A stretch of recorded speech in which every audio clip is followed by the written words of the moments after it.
Hi, I'm Pattu from freefincal. In her budget speech, the finance minister announced that the deposit insurance will now be increased from 1 lakh to 5 lakh, and a couple of days later, the RBI has formally made that into a reality. The what is that called? The Deposit Insurance and Credit Guarantee Corporation has now made this change, and they have now made the increase to 5 lakh. They have also increased the premiums that the bank has paid the bank must pay for this, from 10 paisa for every rupees 100 deposited to 12 paisa for every for rupees 100 deposited per year. So the banks must pay this premium, and they have also announced an increase in this premium. It's not a proportional increase in premium, but I think it's fine.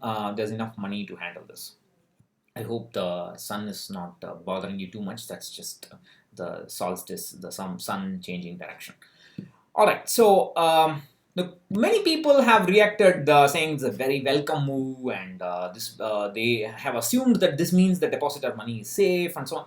This is not true. Well, yeah, if a bank fails, getting back 5 lakh from this corporation instead of 1 lakh would be a good idea. But then, not every bank that has failed has resulted in an immediate payout of this money in the past. If you go to their website, if you see the links, all the links are on this article.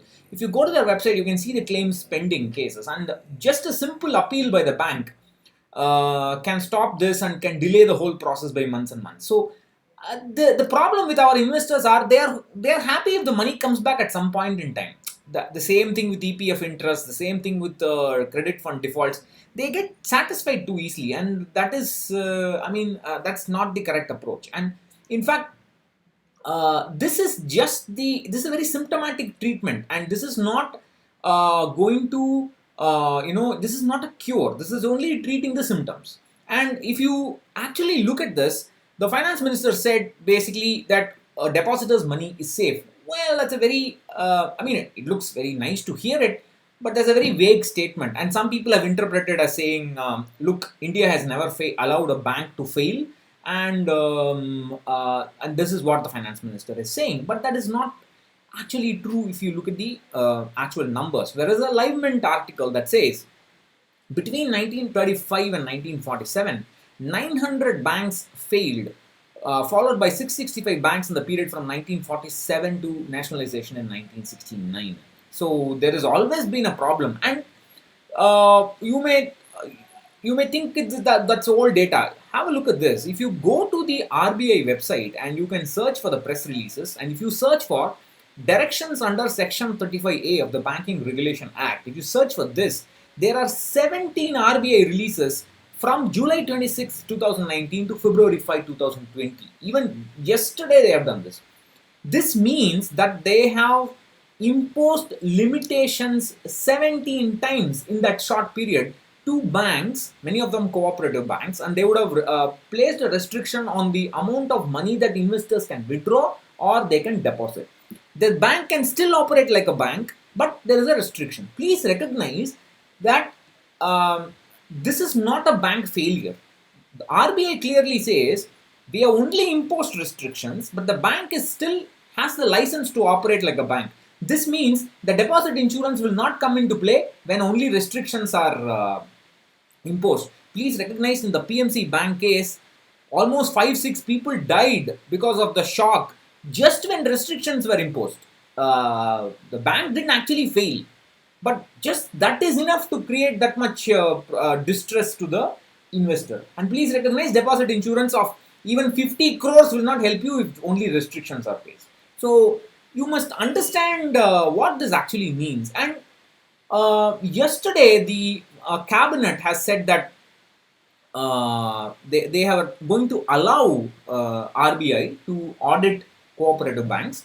Of course, the registrar of cooperative societies will administer the day-to-day activities of cooperative banks, but they will be subject to, I think, quarterly or biannual audits. I don't remember the duration, but the audits will be done by RBI, and an impression is being created that this is going to help investors better. Well, it will unearth scams or frauds better. That much I will agree. But the real protection for investors comes when such a problem, the possibility of such a problem occurring becomes low.